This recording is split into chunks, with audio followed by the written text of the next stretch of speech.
Hello class, this is Demetrius Wilson and we are now finally on chapter 15 discussing our marketing plan. This will be the shortest of the lectures, just going over a few things that I want you to focus on. Main thing is your marketing plan, completing that, and then your final test or test number 4. Learning outcomes for the chapter, as you will see, there's some guidelines within chapter 15 that show you how to create your marketing plan. I have some videos posted that will also assist. And then also on your actual assignment for your marketing plan, I have a very good template as well. So in learning outcomes are identify the key elements of a marketing plan. Well, those key elements must be derived from the business plan as well. And I know this isn't business 101 or business 1 class, but you have to understand that marketing plan is connected to the overall overarching business plan for the company.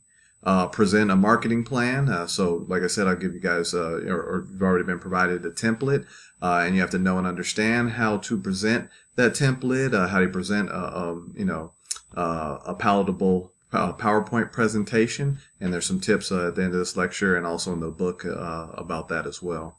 Explain how the marketing plan is used by marketing in the overall organization. So how is marketing to be used? Who are we trying to approach? How much of the market share are we attempting to hold on to? Things of that nature. So your marketing plan is going to answer a lot of questions, some questions which are answered in the business plan as well. But these are questions that it needs to answer. What are our goals and strategy, right? So what are our goals, short-term and long-term, meaning the long-term is typically called, long-term is going to, typically be called goals, and short-term, they'll be mostly labeled as objectives. And what's our strategy to get there? Who are we trying to reach? Are we trying to reach 18 to 40-year-olds? And how will we reach them? Are we going to just strictly go online, or is it online, television, and radio? What are we trying to communicate? Are we trying to communicate that we have a fun experience at Disneyland and want the people from 18 to 40 to come and enjoy? What marketing strategies and tactics will we use to achieve our goals? Do we have certain things like buy one, get one free passes? Do we hang out at the 7-Eleven and ask people if they want, some complimentary passes to go to Disneyland, buy one, get one free, or things of that nature? Marketing plan options. So you have different types of marketing plans, and then you have marketing plans and you have it, even if it's the same one, directed towards certain things. So a corporate marketing plan to direct marketing communications, focus on the company as a whole and building its corporate brand. So that's overarching. That's about the whole company. We're marketing Nestle as a company. Number 2, a marketing plan focused on the launch and rollout of a new product line. So now Nestle is rolling out, chocolate, banana, strawberry milk. And so we have to have a marketing plan to roll that new product out. And then a marketing plan for expanding the customer base and revenue of an established product line. So you have an established product line and now you want to extend and expand that customer base. So we're going to, maybe reinvent ourselves and say, this is a new and improved strawberry Nestle milk. PowerPoint perfection. So, obviously it's not going to be perfect, but you have to look at these 5 things and make sure that you don't make these mistakes. I see them all the time, in my corporate job, and people's PowerPoints just don't get the job done, and you can tell by the reaction of the crowd. So number 1, choosing a font that is not too small, so someone in the back of the classroom or the back of the presentation room should be able to see it just as good as a person in the front. Number 2, putting too many words on a slide. You have to remember, guys, that you can't just throw everything on there and then read it. You want to put a little bit on there and then, have it memorized. You should be able to go through it and understand that if I look at a little bit here, then the rest is going to sink into my brain and I'll be able to verbalize that to my listening audience. Number 3, having any spelling errors. So you want to make sure that you check with someone and have them proofread it.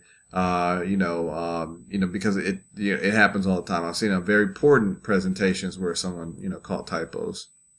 Number 4, choosing distracting colors, right? You don't want to, choose, something so crazy, have fireworks shooting all over the place and the person can't follow, the actual content and listen to you and what you're truly trying to communicate to them. And number 5, selecting images or visuals that do not clearly align with the content, right? So if I'm speaking about, increasing market share and then I have pandas, running around in the background, that's not going to assist in my calls, right? So everything needs to be in alignment. Things need to be congruent with the message that you're attempting to communicate. Not things that are so off base that people are just confused as to why you put them in there. And so that's it for chapter 15. Chapter 15, even in the textbook, is kind of short, kind of light. Just want those few things to talk about about the marketing plan, which is just like a business plan. So if you need some other additional tips, you can look at a business plan, see how it relates to a marketing plan. But the template that I have posted in the modules is a great one. You should be able to use that and do well on your project, which is going to be due at the very end of the semester. So that's it for chapter 15. I know it might seem like it's very long to you, but it seems very quick to me, as always. Well, maybe because I'm on the other side of the coin. But that's it. I want you to make sure that you have completed every single quiz, every single assignment that you can, as well as all of your tests.